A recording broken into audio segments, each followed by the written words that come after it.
All right, welcome everybody to the Midlo Center. We're so glad to have folks here with us in person, but also with us online. And today we're gathering to hear from our visiting scholar, Greg Beaman, who will be giving a talk entitled Slavery in the Suburbs, Enslaved Lives and Urban Development in the Faubourgs of New Orleans, 1788 to 1852. My name is Catherine O'Dwyer. I'm the project manager here at the Midlo Center at the University of New Orleans. The Midlo Center works to promote the understanding of our city's history and culture with an emphasis on civil rights. And we do this by supporting new research on related topics and really fostering interdisciplinary research and collaboration with community partners that promote public engagement with what we're all working on here. So the Midlo Center at UNO is led by Dr. Mary Niall Mitchell, who's here with us today, and our Associate Director, Ryan Gray. We do have an upcoming event that I would love to promote on May 21st from 10 a.m. to 2 p.m. at Sci High. We will be having a showcase for Freedom on the Move. This is a student showcase featuring artwork, music, all kinds of media produced by K-12 students inspired by the Freedom on the Move database. And this database is a digital archive of advertisements documenting freedom seekers and their would-be enslavers in the 18th and 19th centuries. Okay, that's my spiel.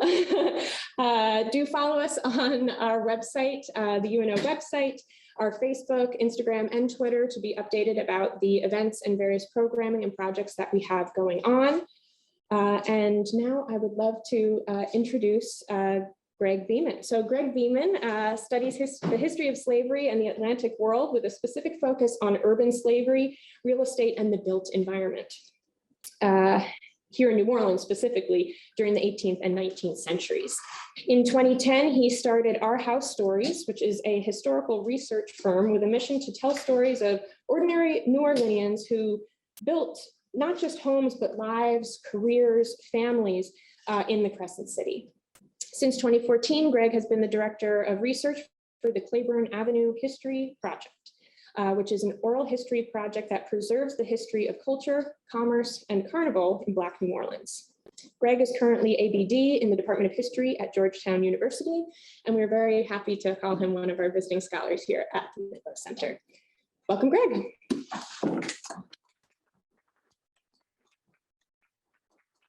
Thank you very much, Catherine, for that introduction and for all of the hard work you've put into getting this event together and holding the Midlo Center together administratively.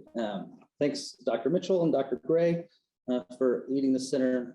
Also, thank you, Dr. Mosterman, for leading the group that read an earlier version of this paper. I really appreciate those comments. And I want to thank Ryan Joyce as well, who is here with us, who's going to be leading some Q&A afterwards.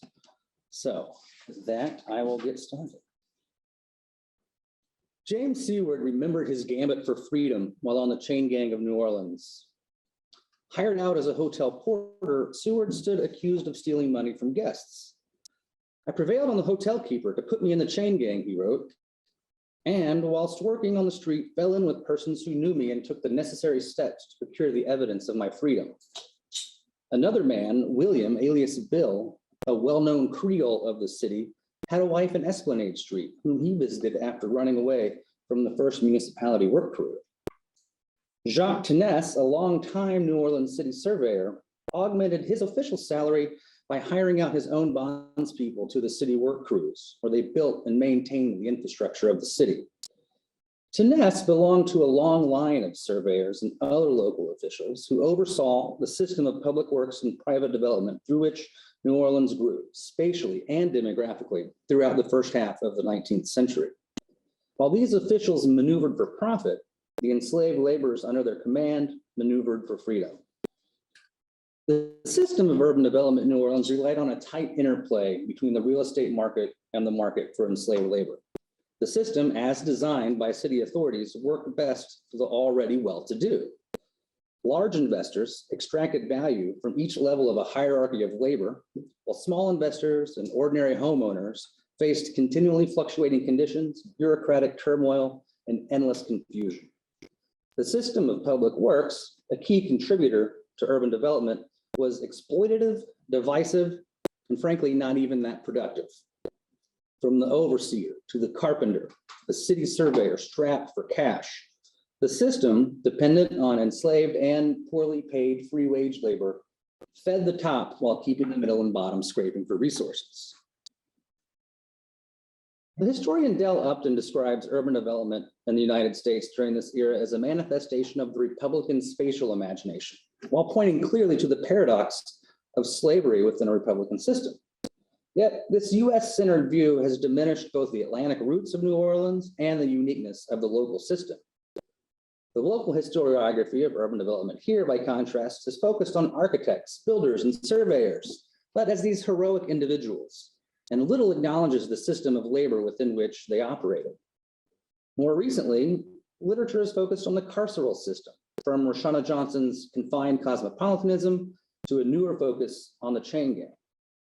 But this newer trend has left other forms of labor out of the story.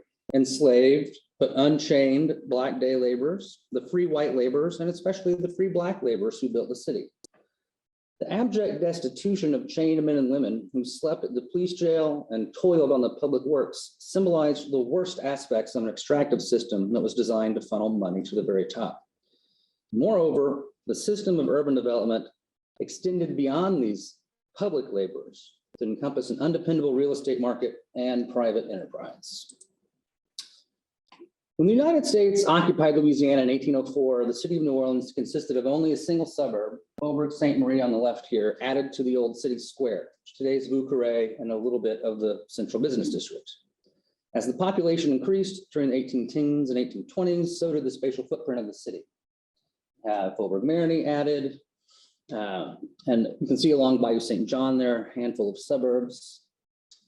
By the 1830s, with Charles Zimpel's map up here, we can see the spatial and the demographic expanse of the city. Wow, I didn't know it was going to do that. All right, let's get back to you. By the 1830s, ethnic conflict and commercial rivalry, driven in part by jealousy over the division of public resources, led the state legislature to divide the city into 3 municipalities. The first municipality lay between Canal Street and Esplanade Avenue. The second, from Canal Street all the way up to the Felicity Road. And the third contained huge swaths of vacant land between Esplanade Avenue and the St. Bernard Parish line. See above Felicity is the city of Lafayette and other suburbs that weren't even part of New Orleans proper.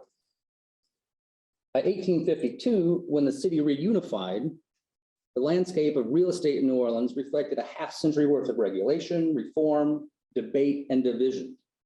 While these divisions were real, though, we should not obscure the fact that competing factions shared in common the view that white people and only white people had a voice in the political life of the community, and that slavery formed the backbone of economic and social relations. And yes, this is the same map as before, just relabeled as districts instead of municipalities to reflect the new administrative system. The growth of the city happened in 2 related ways that changed over time. First, private development turned plantation spaces into residential faubourgs. Second, public development created infrastructure, streets, public markets, levees, landscaping. Faubourg development changed gradually from individual responsibility for infrastructure to recognition of a public duty to make improvements. In the early days of development up until about 1820, the city required individual property owners to foot the bill for sidewalks, street improvements, lighting, drainage. For example, the acts of sale for Faubourg de Lord in 1806, right around the Harmony Circle area, included a clause that purchasers must maintain the paths, streets, and levees which join the said sites. Similar language appears in acts of sale for Faubourg Delacourse, Annunciation, Plaisance, Fluet, Donois. Bernard Marigny, who developed the 7th and 8th Ward areas right here nearest to the river, took privately on that responsibility himself to make the Faubourg into a livable neighborhood with streets and so forth. He hired the surveyor, Bartholomew the Fawn, and gave him $700 to use all of the enslaved labor that Marigny had at his disposal. This reliance on private investors all but ensured uneven development and harm to the general public as individuals failed to comply with the mandates of their acts of sale. But as the faubourgs grew, persistent petitioning from private citizens gradually forced the city to accept responsibility by legally incorporating these new neighborhoods into the city. As the process progressed, enslaved laborers and contractors hired by individual property owners gave way to the municipal work crews of the chain gang, who we can see in this 1820 lithograph. There's a small chain gang working, 3 men and a woman.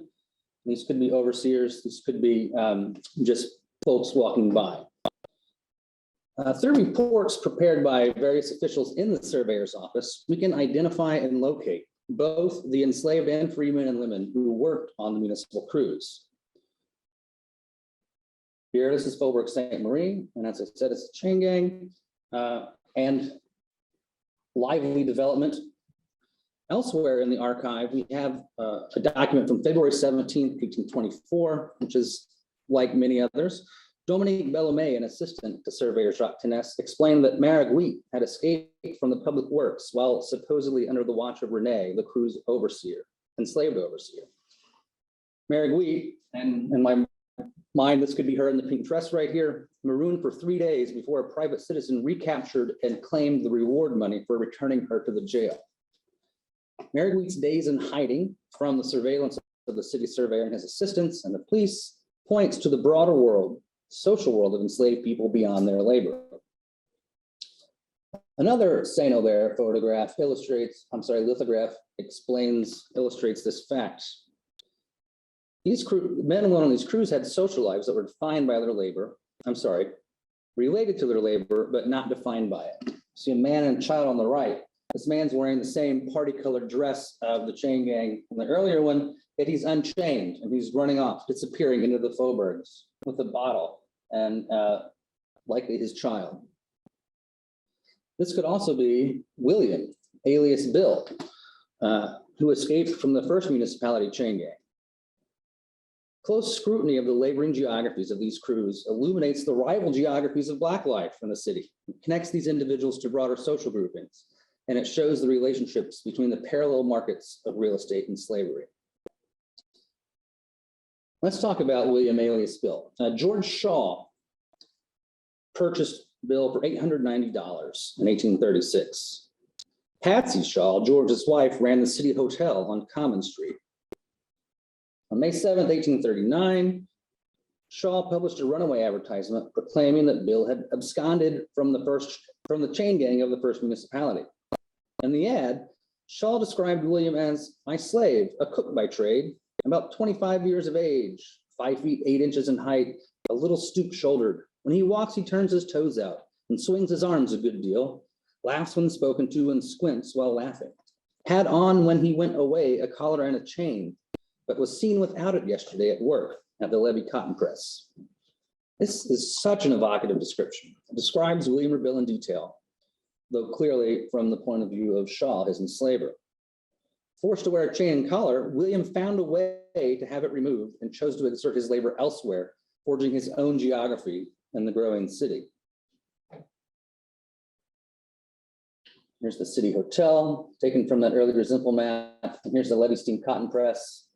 And this is an illustration of Bill running from one to the other under his own volition. Levi offers an extreme example of the body-breaking labor of the chain gang. Levi comes to our attention via these newspaper notices of his death and of a coroner's inquest on his body after his death. Coroner's jury decreed that Levi died of gastric hepatic disorder, a consequence of malnutrition exacerbated by working in the merciless August heat. Levi's colleagues probably witnessed his death and in all likelihood continued working despite it. But Levi's death was neither the first nor the last time that labor on public works took a life. Before his death in 1842, Norbert's labor and forced mobility from rural Louisiana to New Orleans produced both the global commodities that funneled money into the city and also the public works that built the city. Norbert was born near the end of 1813 in the Atticus, the son of Chubby and Bobet. The family Chubby and Bobet raised included siblings Charlotte, Celestine, Clorinda, Azenor, and Maurice. In 1821, Jean-Pierre de Cuir sold Norbert and his family to Antoine Navat, a notorious slave trader who channeled his profits from the trade into a plantation in St. Martin's Parish. For the next 11 years, Norbert worked Abat's land with 30 other enslaved men, women, and children, many of whom he had known since childhood. In 1832, sorry about that, Abat sold Norbert to Joseph Robespierre, lost my hands, who quickly sold him to Gabriel Coriolis, a well-known builder. In fact, architectural historians refer to this house at 715 Governor Nickel Street. We also need to change that name, by the way, as Casa Coriolis, because he designed the house and supervised its construction. But in all likelihood, this is also the house where Norbert lived and died. Norbert disappears from the Surveyors' employee rolls of public works in June 1842. On the top, we can see his month of work, and it disappears halfway through. The entries in the daybook suggest he experienced an injury around June 4th, perhaps while digging the Claiborne Canal or working to exhaustion on the wharves. Norbert died in October, not long after Coriolis' own death. And the inventory of Coriolis' property lists Norbert as sur le point de mourir, included here as just a memory. He's on the verge of dying. And these entries are fairly routine. We have dozens of stories that are very similar. The records of the police jail showed that Oscar came and went multiple times from the chain gang during the 1840s, usually as a punishment for escaping from other temporary masters. He was hired out by a stevedore, Samuel de Pass, who appears and enters Oscar into the police jail on multiple occasions. This one is from June 7th. About 3 months later, the Pass moved Oscar from the chain gang to the Woods Cotton Press at Claiborne Canal. And according to this ad, Oscar absconded from Woods Press on March 26th. Later, Oscar worked for a man called Mr. Olive, and his marriage from Olive led the Pass to publicize the act in this ad in May. Reading these ads against the grain, we can see not just Oscar's appearance, but also his family history. Same with William and Bill.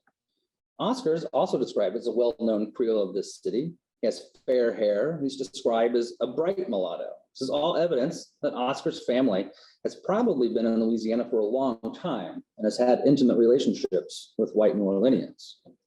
This isn't surprising, perhaps, but the fact that someone of Oscar's social and racial status toiled on the chain gang suggests that we might reconsider what the chain gang symbolized. In spite of the examples of Levi and Norbert and their death, many men and women survived the public work crews, such as Oscar and William alias Bill. They show us how condemned to labor on the chain gang actually gave them opportunities to escape bondage. They were both local men with ties of family and kinship in the city. We hear the voices of these enslaved men everywhere they went. Their labor has left a legacy of workmanship, houses, sidewalks, market halls, cemeteries. Perhaps Oscar or Bill were raised to the trade among the Creole plasterers, carpenters, masons, and other specialized tradesmen and women in the city. The daily laboring geographies, in other words, gave these men and women an opportunity to exploit their own knowledge of urban space.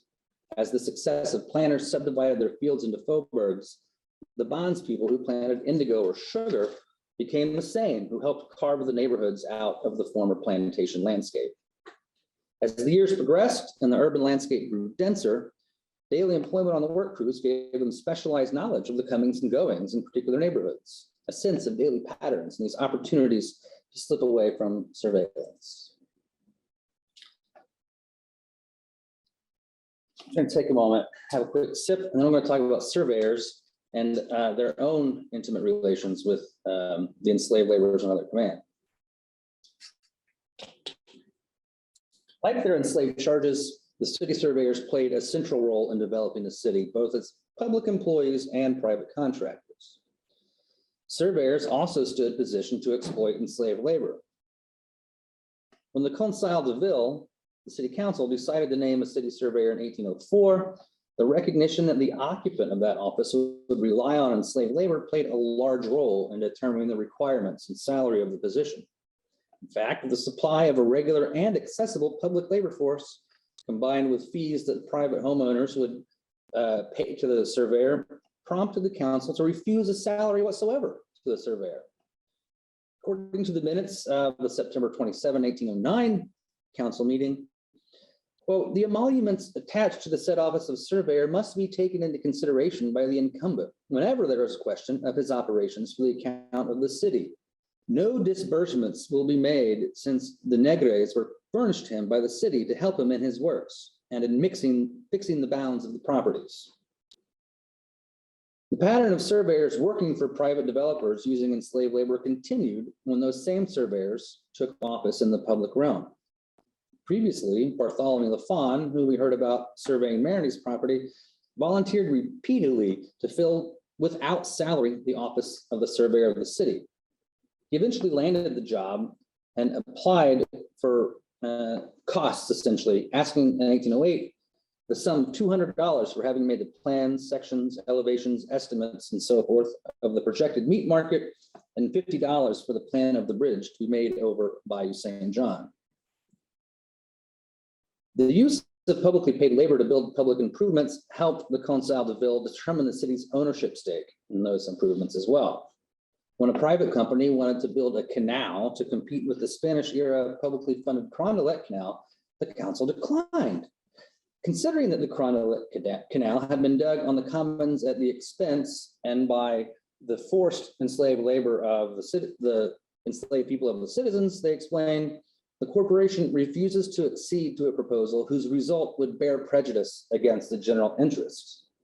The council went on to list several reasons to deny the proposal, but the substantial public investment in the Carondelet Canal made possible by the forced labor of the citizens' bondspeople was at the top of the list. After 1836 and the division of the city, the surveyor of each municipality controlled labor on the public works. Yet, second municipality surveyor W. Thornton Thompson found himself helpless. As sales of real estate rose to the highest levels in history, Thompson faced ruin. He wrote, elected sometime since to an office which gives me nothing, as my salary, only $20 per month, is not paid except in warrants, selling at 20 or 15% discount. I've wished to give up the place long since, but have been advised by my friends to remain until my term expires. Thompson declared himself utterly ruined without 1 cent to send to market, threatened with suits and dunned on all sides for articles which absolute necessity has forced me to get on credit, my instruments pledged for repairs. Without a change of fortune, Thompson wrote that his thoughts turned to the idea of ending my days to once be freed from life's turmoil. Suicidal ideation marked Thompson at a low point, but the American predilection for profit lifted his prospects. So what did one do when oppressed by the vindictive market? In 1850s New Orleans, Thompson found his answer to the question in begging for cash from someone wealthier and in exploiting those not so fortunate. I wrote you in the last letter I sent you of a plan of the second municipality I wished engraved, Thompson wrote, seeking an infusion of cash just to get the plan printed and offered for sale. By October 1851, a local printer had advertised Thompson's plan of municipality number 2, and the plan promised to exhibit the numbers by which all property is assessed, also the division lines of the faubourgs, together with the faubourg numbers by which real estate was purchased previous to the division of the city into municipalities. Thompson's map here covers the second municipality. This is Canal Street at the very bottom, and Felicity Road up here at the top. Felicity Street, by then it's no longer the Felicity Road. We see oblique lines. You can tell right here's the line of between Faubourg de Lord and Faubourg St. Mary. There's another line. These are all plantations. De Lord / Plantier, La Course, Annunciation, Soleil, so forth. These lines, as I said, were the plantation lines that once dotted both sides of the Mississippi River. Now, if a property owner had been alive when each successive planter decided to transform their agricultural holdings into residential faubourgs, they might have recognized certain landmarks in the urban landscape that denoted each faubourg. However, those distinctions escaped the vast majority of people who owned real estate in the 1850s. And Thompson exploited this lack of local knowledge with his privileged access to the real estate records of the divided city. And he sought to profit from it by selling this municipal plan. The proceeds would augment his ever discounted salary, pointed more directly to the pattern of exploitation inherent in the real estate market. Exploited by his superiors with a meager salary, Thompson looked below him to the ordinary taxpayer. Here are a couple of ads for it, and even the newspaper trusts that Mr. Thompson may be well recompensed for his labor. They all knew the game. Thompson had started out as a surveyor to George T. Dunbar, but filled the position permanently after Dunbar's sudden death in 1850. Compared to Thompson, Dunbar seems to have fared pretty well from his service as a municipality surveyor.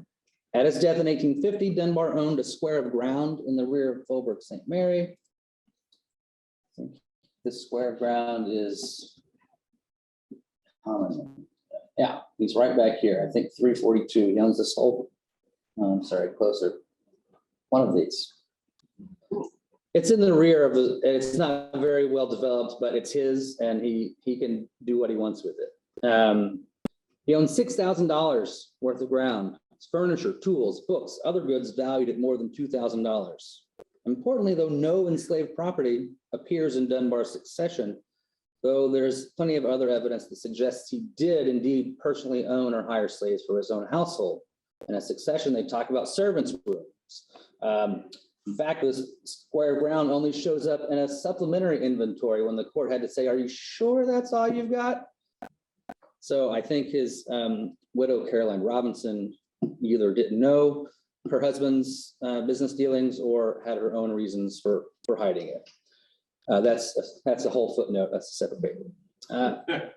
Under Dunbar's leadership, the records of the surveyor's office show that enslaved men as personal assistants work regularly to the surveyor, revealing the deep entanglement of local officials in the corruption of slavery and the intimate relationship between slavery and the real estate market. Mingo, Nicholas, and Michael dragged chains for the surveyor's office over different months as the surveyor took the lines of lots and properties. The chain man, here's Mingo, the surname is Slave, chain man. He's pulling the chains for the surveyor.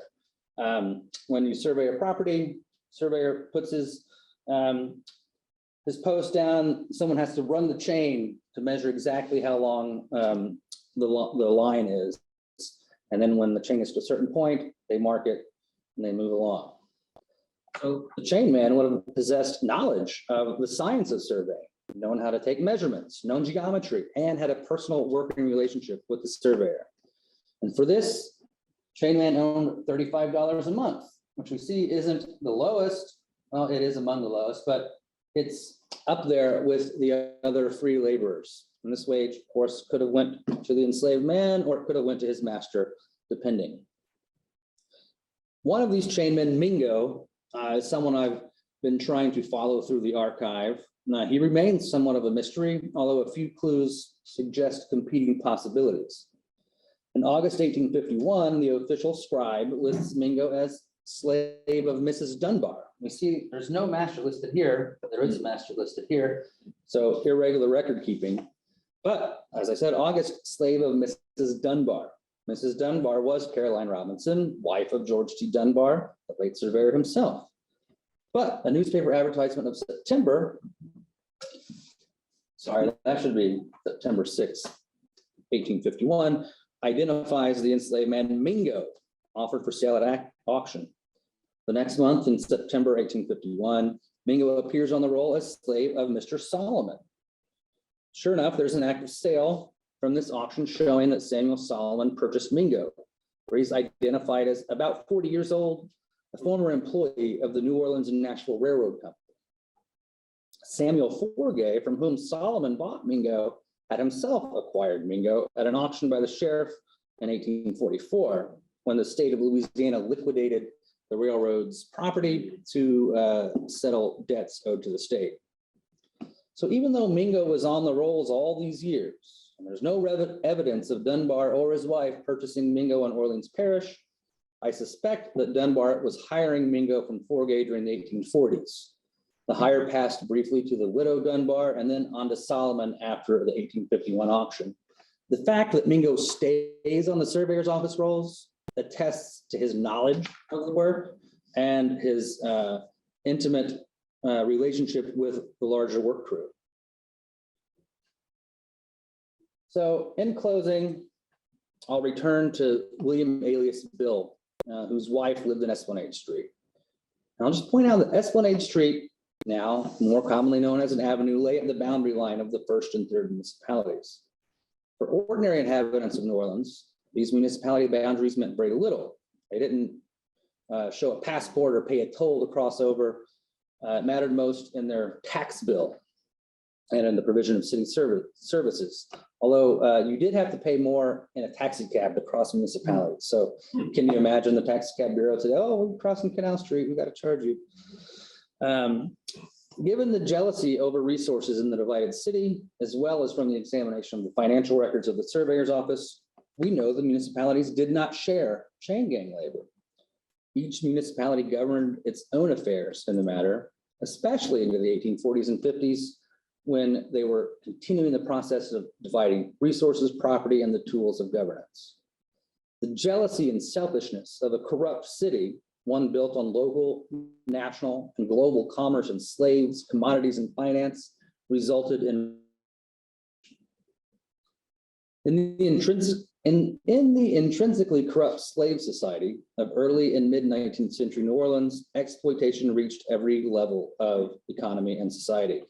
As the pattern of exploitation repeated up and down the hierarchy of labor and investment, ordinary men and women did everything they could to carve out a livelihood and a life among their varying material circumstances.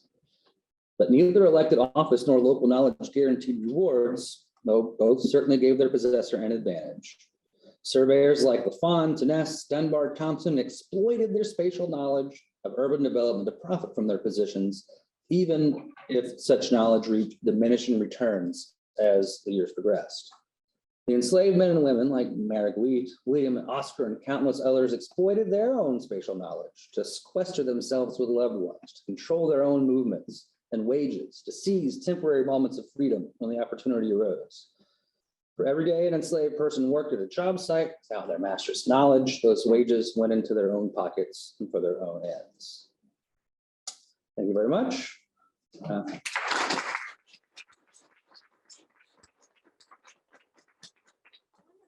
Greg, you can stay up here. Okay. And I would like to thank you so much for this really interesting talk. And now we're going to have the pleasure of another Midlow visiting scholar, Ryan Joyce, a recent PhD graduate from Tulane, help facilitate our Q&A. So we'll start off with questions here in the room.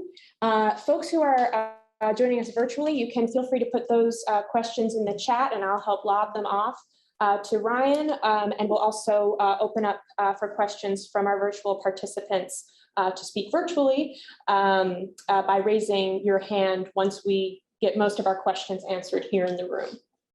Alrighty. Great.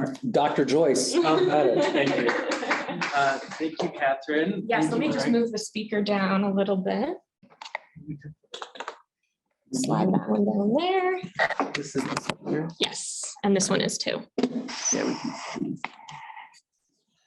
All right, thank you so much, Greg. It was a really fascinating presentation. I guess I'll sort of begin with sort of two comments or reflections and then a question to get us started for discussion.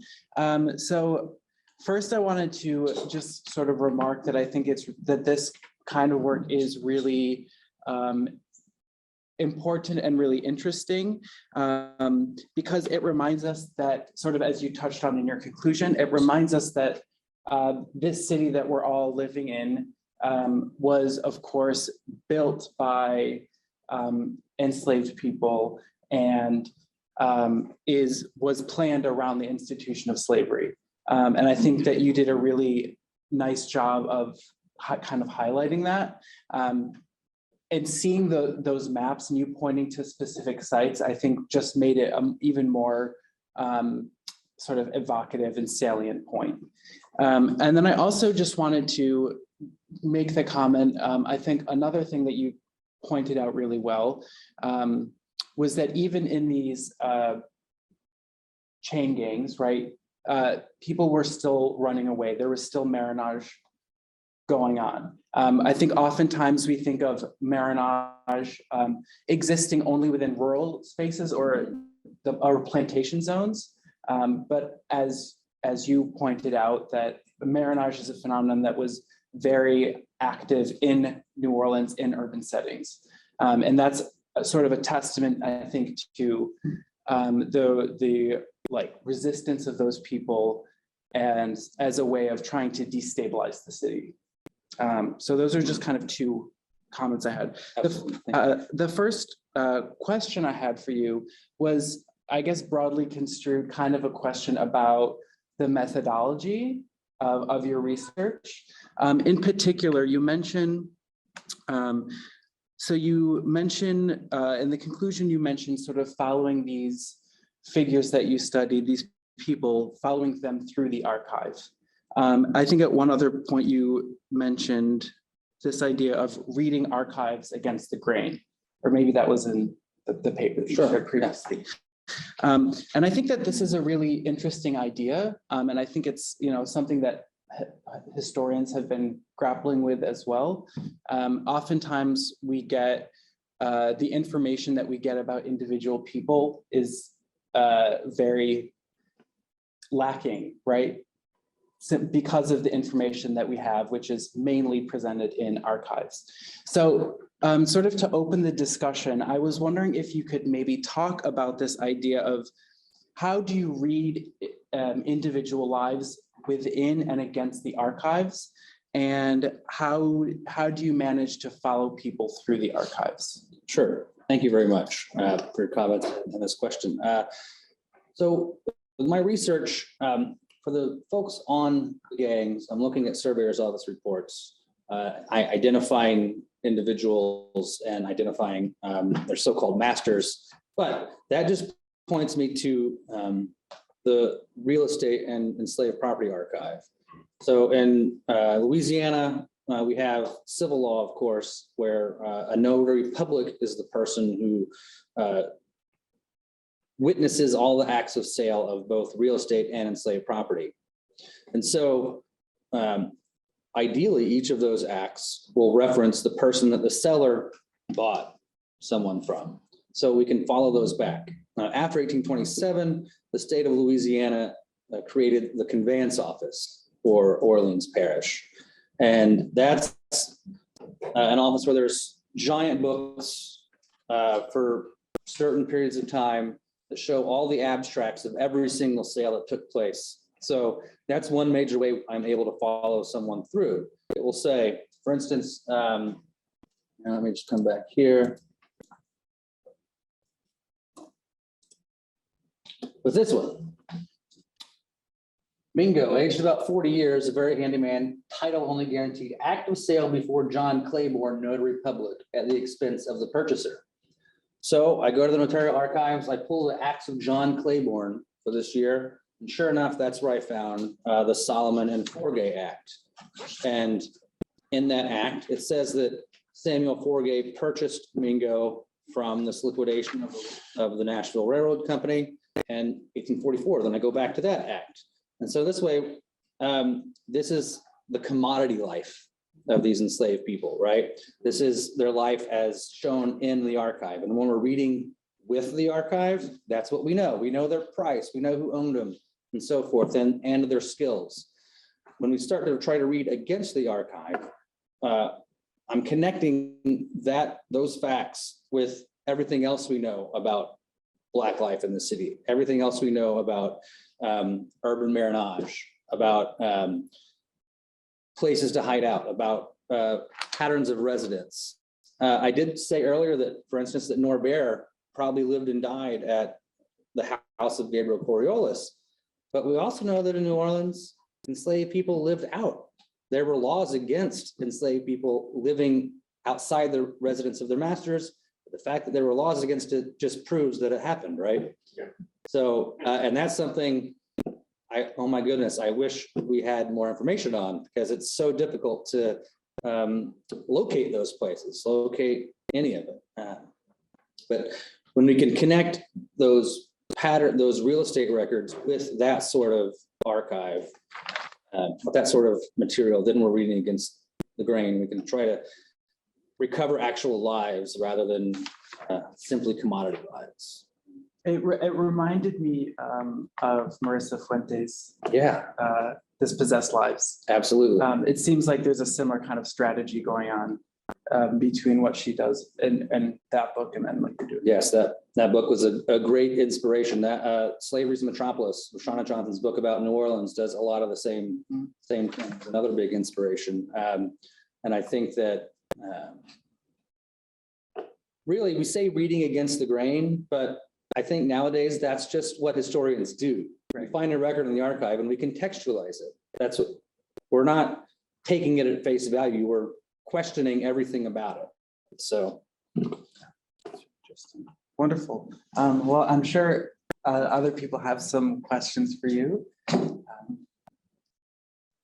have any questions or comments?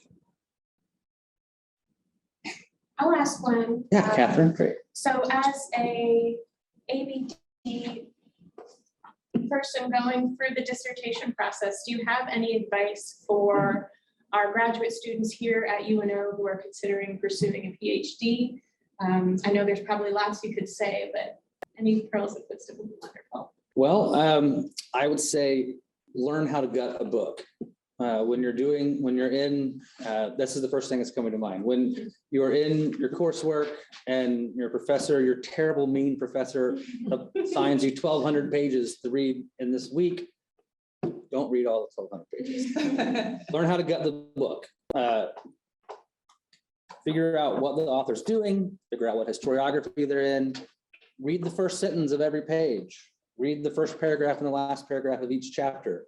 Get a good idea of what's going on. If it's something that's directly tied to your work, yeah, read the whole book, dig in, love every minute of it. But if it's something that's only extraneously connected to something you're interested in and you just need to get through it, gut the book.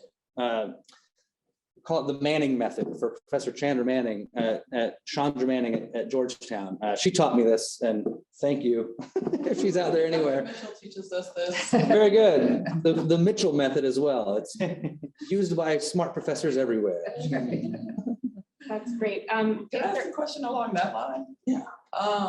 So I was interested to know that you're a visiting scholar and also now illuminated that you are working on your dissertation. So what is that process like? I assume you've taken your exams? Yes. So what is that process like between exams and defending your, you could even start with the proposal part, but and defending your dissertation. Well, I know every university does it differently, but I think there are some standard steps along the way.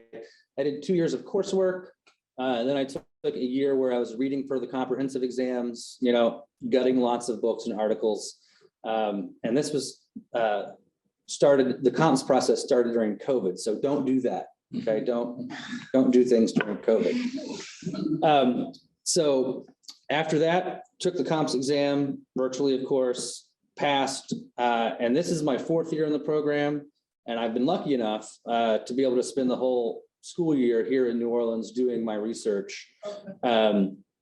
And at Georgetown, we don't have a proposal. There's not a prospectus you have to do. It's just like a form. You write like 500 words about what you plan on doing.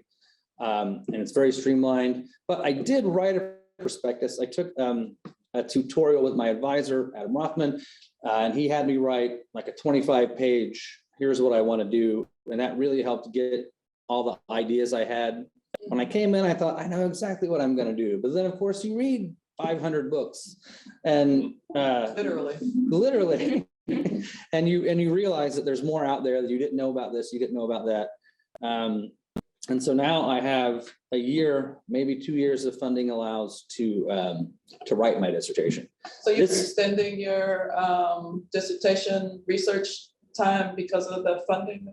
Well, I have 5 years of guaranteed funding through the university, and if I can find more, I'll get it, right?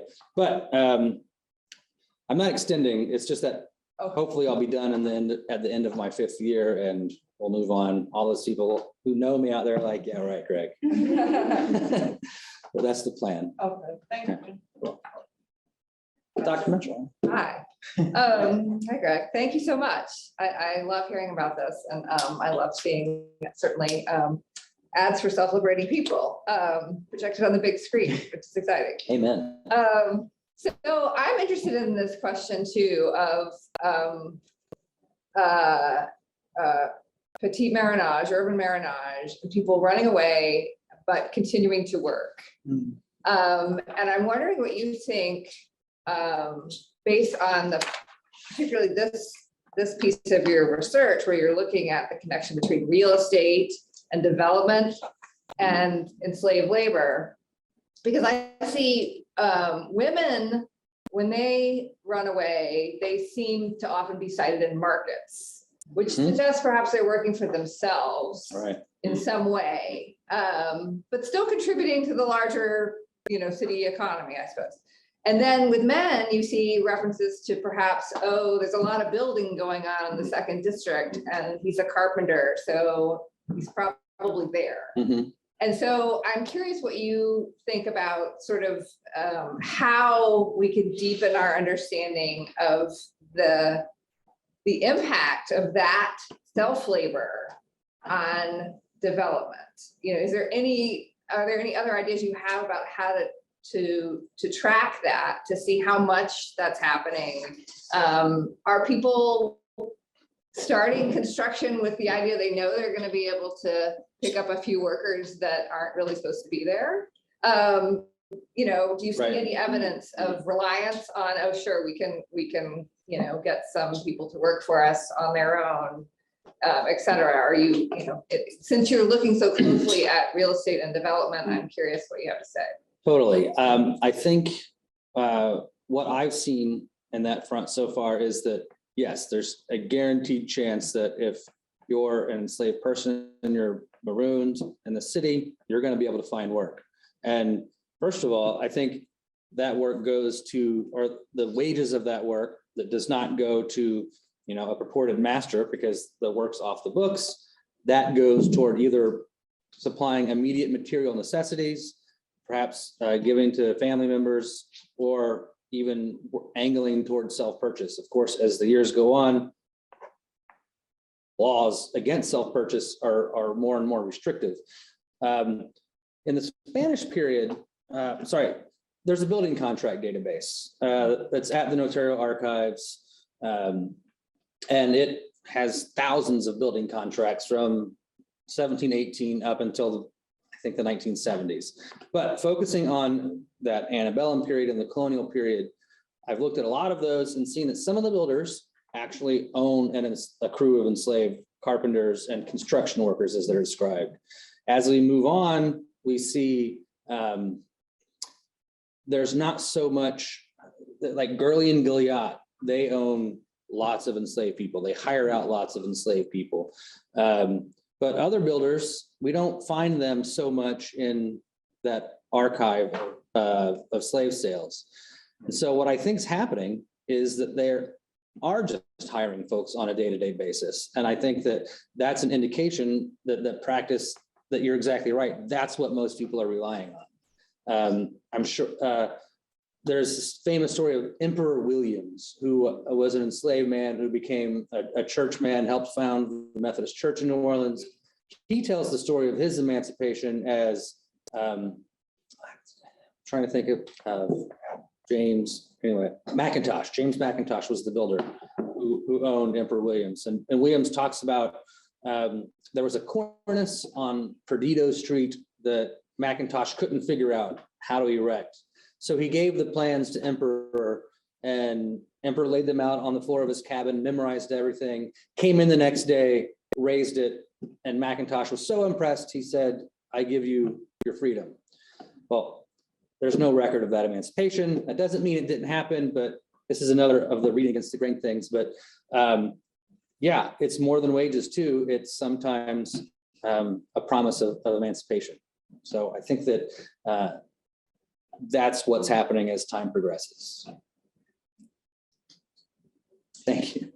Do you see any link between, because this is urban development, 1803 to 1852. Do you see any link between the urban theory of that period and, let's say, 1960 to present? I can't say. I don't really know what's happening after 1960. Nationally, I work with the Claiborne Avenue History Project. I talk about the interstates a lot, and I see that happening with slum clearance, but I'm not sure how that connects to urban theory. You know, I don't, but maybe if you clarify, I thought I didn't mean to cut you off. I was just wondering, do you see any residual of the urban theory that went into building New Orleans in that period? Do you see any residual of it in our present day? Besides just the actual development and where the neighborhoods are, but I just mean like. Well, I see a reaction against what was happening in that period. During the 19th century, there wasn't so much racial residential segregation. You know, there's a large class of free people of color, and they lived all over the city. They were not confined to any one area where it was segregated. And then after the Civil War and after Reconstruction, when Jim Crow really starts to be entrenched, that's when we started to see these residential covenants in certain neighborhoods. Covenants. Gentilly Terrace. Talk about that in field. Lakeview. What? Lakeview, exactly. There's a reason that Allen Toussaint Boulevard used to have a different name. Robert E. Lee. It's So that's what you did answer my question, because in Good. urban field research right now, we're talking about somebody's doing their field research on being Black in a white neighborhood, and we're talking about covenants, and someone just recently put I mean, like St. Bernard still has a covenant, has a neighborhood that says residential covenant. So yeah, see, those are unconstitutional and haven't been declared as such. so you're doing real estate, so I definitely think that might be a side thing that has come out of your research is the. Yeah, see, in the antebellum period, there's not a covenant because, as I mentioned, it was white people were the only people allowed to have any political voice in the community. And that was repeatedly made clear by the powers that be in the city and the country. So there was no need for a covenant. The laws were already such that folks could live wherever they wanted. They just weren't going to have any political power. Yeah, Malik. So it's interesting you talk about Emperor Williams, who founded New Orleans University, and then became Dillard University. So did the survey office, was there any records of the conditions or the life expectancy of people who worked on the chain gang? You know, in Haiti, it was a -0 life expectancy because of the harshness of the work. So was there any type of records indicating that somebody worked on the chain gang, whether it be for the city or the survey office, that what was because we know the workers who worked on, there was a lot of deaths building the Carondelet Canal, Right. working on the chain gang. Was there any notes about the lifestyle or the life expectancy of the Africans who were enslaved working? Surveys office. That's some data crunching that I'd like to do. I have this coroner's report for Levi. I've got, I came to this one specifically because I'd seen the references in the newspapers, but I'm trying to scan through these reports to find references of it working on the chain gang. So I can make some, you know, and the actual records of the chain gang. If we get like Norbert here, we see there's just a list of names, a list of masters, and this is just a section. There's like, but I only have like 4 years of this that survives. Wow. It's on microfilm of that sort. So I have actually literally every single person in that municipality that I'm will one day get that data crunched. So it's possible to know that information with existing resources. I just not be gonna. It's like putting the pieces together. Yes. So that some builders own slaves, like almost like as company Yeah. property. Where did those folks live? I don't know. The one I'm really interested in the Spanish period, Jacob Calperthwaite. He was a Quaker from Philadelphia who, renounced the anti-slavery portions of Quakerism, moved to New Orleans and made a lot of money as a builder. And his crew, when he dies in the 1780s, every single enslaved person he owns is a carpenter or a construction worker, and then there's 2 women, a cook and a washerwoman. So he's got everything. He's got his whole operation. It doesn't say where they live. In the colonial period, I know where Calperthwaite himself lived. They could have lived with him, but as I said, these patterns of enslaved people living out away from their masters is still speculative.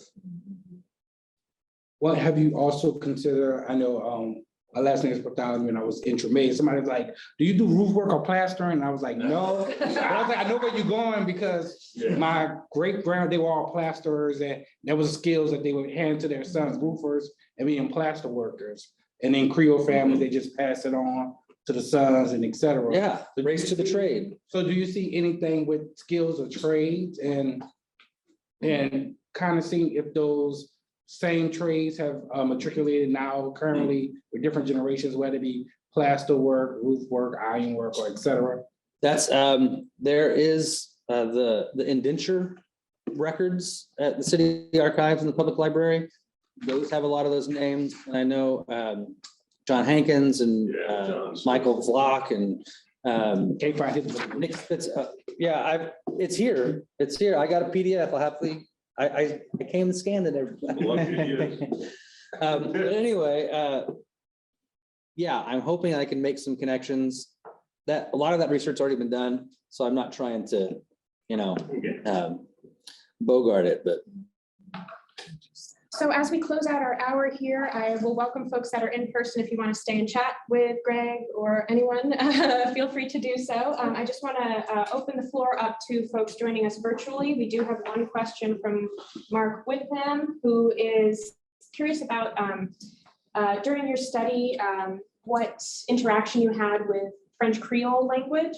And if you can speak to that in any amount, if you were able to sense when it began to decline, and if not, maybe point them towards some other resources that might be valuable. sure. I've not done a lot of work in French Creole language myself, but I do know in looking at some of these ads for self-liberated people in the earlier period, they will often say the person speaks French, English. We'll see a lot of indigenous languages. Homa shows up quite a bit.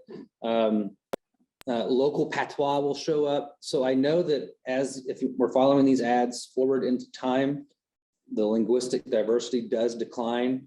I can't say anything specifically about French Creole other than my hunch around the 1820s and 30s as New Orleans becomes a hub of this domestic slave trade with the transatlantic trade abolished in 1808. I think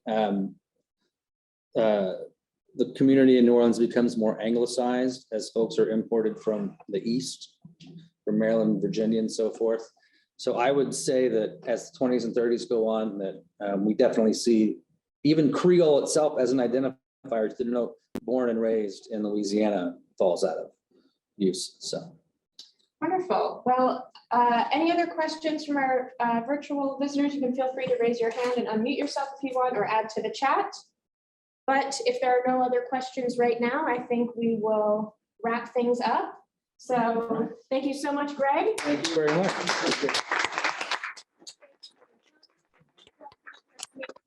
Here in the Midlow Center.